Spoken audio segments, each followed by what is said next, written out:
भक्त और भगवान में कैसे अपना संबंध होता है। भगवत भक्तों के द्वारा कर्म नहीं होते, प्रत्युत उसके द्वारा प्रतिक्षण पूजा होती है, क्योंकि प्रत्येक कर्म में उसका भाव पूजा का रहता है।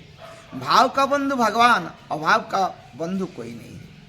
इसलिए जिसका भाव है उसका भगवान है, आज जिसका अभाव है उसका दुनिया में कोई नहीं, कुछ नहीं, अभाव से पड़ा हुआ।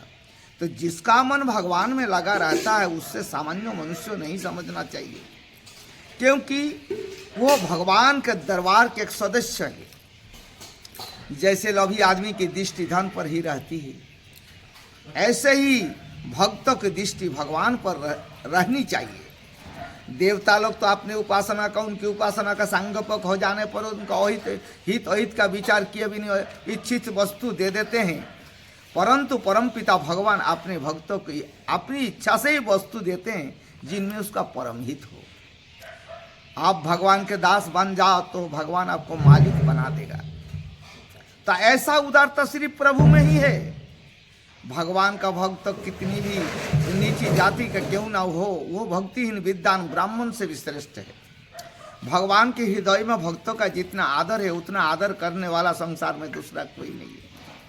जिस भक्त में आपने भी कुछ भी विशेषता नहीं दिखती, आपने भी किसी बात का अभिमान नहीं होता, उस भक्तों का हृदय में अपना विलक्षणता उत्तर आती है। शरणागत भक्तों को भजन करना नहीं पड़ता, प्रत्युत उसके द्वारा सच्चा स्वाभाविक भजन होते ही रहता है। भक्त भगवान के जिस रूप में देखना चाहता है, भगवान उसके भाव के अनुसार ऐसे ही बन जाते हैं। भगवत भक्तों को देवता कहना उसका निंदा है, क्योंकि भक्तों का दर्जा देवताओं से बहुत ऊंचा है। प्रेमी भक्तों को भगवान के प्रभाव से आकृष्ट नहीं होते, भगवान के अपनेपन से आकृष्ट होते हैं।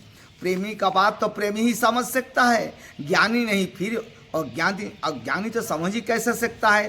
तो भक्तों को भगवान की सेवा में आनंद आता है और भगवान को भक्तों की सेवा में आनंद आता है। इसीलिए भक्त और भगवान एक आत्मा है। भक्त और भगवान का एक शरीर होता है। एक भगवत तत्व अथवा परमात्मा तत्व ही वास्तविक तत्व है। जब तक अंतकरण में संसार का महत्व है तब तक भगवान का महत्व समझ में नहीं आ सकता। भगवान को मौन बुद्धि इंद्रियों से नहीं प्रत्युत स्वयं से ही जाना जा सकता है। हम दूर से दूर जिस वस्तु को मानते हैं शरीर उससे भी अधिक दूर है, और नज़दीक से नज़दीक जिस वस्तु को मानते हैं परमात्मा उससे भी अधिक नज़दीक है।